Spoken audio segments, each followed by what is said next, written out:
மூச்சுக்கும், கர்மாவிற்கும், ஜோதிடத்திற்கும், நம்முடைய கேரக்டருக்கும் ஏதோ இன்டர்லிங்க் இருக்கா?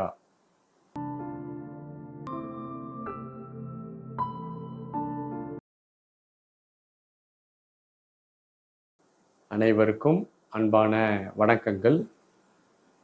மூச்சுக்கும், கர்மாவிற்கும், ஜோதிடத்திற்கும், நம்முடைய கேரக்டருக்கும் ஏதோ இன்டர்லிங்க் இருக்கா? அல்லது இவைகள் எல்லாம் தனித்தனியான விஷயங்களா?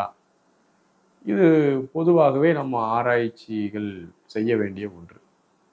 நம்முடைய யோகிஸ் தியானம் மற்றும் ஆன்மீக குணமளிக்கும் ஆய்வு மையம் அன்பர்களினுடைய கேள்விகளுக்கு ஏதோ தத்துவார்த்த அடிப்படையில் பதில் சொல்லாமல் லாஜிக்கலான விஷயங்களை நம்ம யோசித்து சொல்கிறோம். நாம் இன்னும் நிறைய ஆய்வுகள் செய்து கொண்டே வரோம். நம்முடைய ஆய்வுகளினுடைய மிகப்பெரிய ஒரு விஷயம் என்னன்னா, இந்த ஆய்வுகள் என்பது ஒவ்வொரு மனிதர்களிடமும் பயிற்சியை கொடுத்து அந்த பயிற்சியினுடைய விளைவுகளை குறிப்பெடுத்து கொண்டு ஒரு டேட்டாவை வச்சுட்டு நம்ம ஆராய்ச்சி பண்ணுறோம். அதனால் நம்முடைய ஆய்வுகள் என்பது 100% முழுமைப்படுத்தப்பட்டவை என்று சொல்ல முடியாது. நாம் முழுமையை நோக்கி பயணிக்கிறோம். இன்றைக்கு ஒரு அனுமானமாக ஒரு ஹைப்போதிசிஸாக என்ன செய்கிறோன்னா, ஒரு தற்காலிகமான முடிவுகளை தான் நம்ம சொல்ல முடியுமே தவிர நித்தியமான முடிவு இது பெர்மனண்டான முடிவுன்னு சொல்லி நம்ம எதுவுமே சொல்ல முடியாது. யாரும் சொல்ல முடியாது. நேற்று தவறாக இருந்தவை இன்றைக்கு சரியாக இருக்கலாம். இன்றைக்கு சரியாக இருக்கக்கூடிய ஒன்று நாளைக்கு வேறு ஒரு பரிமாணத்தில் தவறாக தெரியலாம். இன்னும் கொஞ்ச நாள் கழிச்சு அது சரியாக தெரியலாம். மாறிக்கிட்டே இருக்கும். அறிவும் அனுபவமும் அறிவியலும் வளர வளர வளர மனிதர்களுடைய சிந்தனைகள் எல்லாமே மாறிக்கொண்டே இருக்கிறது. ஒரு காலத்தில் சரி என்றவை இன்னைக்கு மாறி இருக்கிறது. இன்னைக்கு தவறு என்று ஒத்துக்கொள்ளப்பட்டவை இன்னும் கொஞ்ச நாள் கழிச்சு சரி என்றும் சொல்லப்பட்டிருக்கிறது. இப்படி பல வழிகளிலும் அது இருக்கிறது. மனிதன் உண்மையை நோக்கி அனுபவம், அறிவு, அறிவியல் இதை நோக்கி பயணிக்கும் போது மனிதர்களுக்கு மதங்கள் பெரிய தடையாக இருக்கிறது. ஏன்னா மதங்களினுடைய தன்மையினால் மதத்தன்மையினன் காரணமாகவே மனிதன் இன்னும் சிலவற்றை நம்பிக்கொண்டும் சிலவற்றை ஃபாலோ பண்ணிட்டு இருக்கிறான். உண்மையிலே அறிவியல் பூர்வமான உலகத்துல காமன் பிளாட்ஃபார்த்தில் வரும். பெரும்பான்மையான மக்கள் ஒன்றை நம்புகிறார்கள், ஒன்றை ஃபாலோ பண்றாங்க அப்படிங்கிறது அது நம்ம சரின்னு எடுத்துக்கிடவும் முடியாது. இல்லை எனக்கு இதெல்லாம் நம்பிக்கையோடு இருக்கிறேன், நான் நம்பிக்கையில தான் இருக்கிறேன், எனக்கு நம்பிக்கை இருக்கிறது.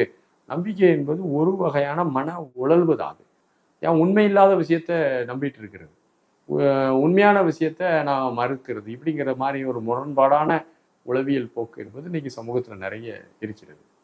அப்போ இதெல்லாம் நம்ம ஒரு பொது தளத்தில் எல்லாத்தையும் விட்டுட்டு எல்லா அடையாளங்களையும் விட்டுட்டு தூய அறிவியல் மற்றும் மானுடத்தினுடைய ஒரு இயங்குவியல் பொது பிளாட்ஃபாரத்தில் ஆராய்ச்சி செய்யப்படும் போது தான் நாம் உண்மையை குறித்த பெரிய பெரிய ஆய்வுகளை எல்லாம் வெளியில் கொண்டு வர முடியும். மூச்சுக்கும் கர்மாவுக்கும் கோள்களுக்கும் நம்ம கேரக்டருக்கும் தொடர்பு இருக்கான்னா இருக்குது. ஏனென்றால் ஒன்று எல்லாமே இன்டர்லிங்கில் தான் இருக்குது. ஒன்றிலிருந்து ஒன்று வேறுபட்டதல்ல.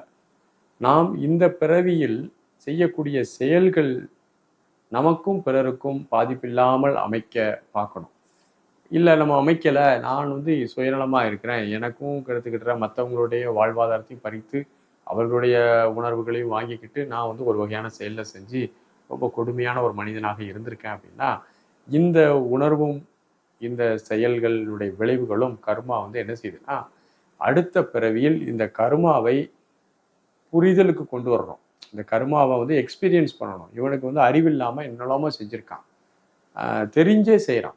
தனக்கு அறிவு இருந்தாலும் தான் அந்த சுயநலம் என்ற அந்த போர்வையில் பேராசையின் காரணமாக மற்றவர்களை பற்றி ஒரு துளி கூட யோசிக்காம இவன் ரொம்ப கொடுமையான ஒரு மனிதனாக இருந்திருக்கான். அப்போ இந்த கொடுமைகளை எல்லாம் இவன் ரியலைஸ் பண்ணணும், இவனுக்கு புரிய வைக்கணும் அப்படின்னா இந்த பிரபஞ்சம் என்ன செய்யணும்னா அதற்கு ஏத்தாற பிளானட் பொசிஷன் இருக்கும் போது அவனை எங்கேயோ ஒரு உடல்ல பிறக்க வைக்குது. அவன் பிறந்து வளர்றான்.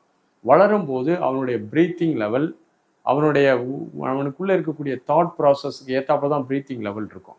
அப்போ இப்போ செய்த முற்பிறவியில் செய்த வினையினுடைய தொகுப்பு அடுத்த பிறவியில் சரியான கோள்கள் அமைப்பு இருக்கும்போது எந்த மாதிரி இருந்தால் இவன் இந்த எக்ஸ்பீரியன்ஸை அனுபவிப்பானோ அதுக்கான உடலை கொடுத்து அதுக்கான பதிவுகளை கொடுத்துருது.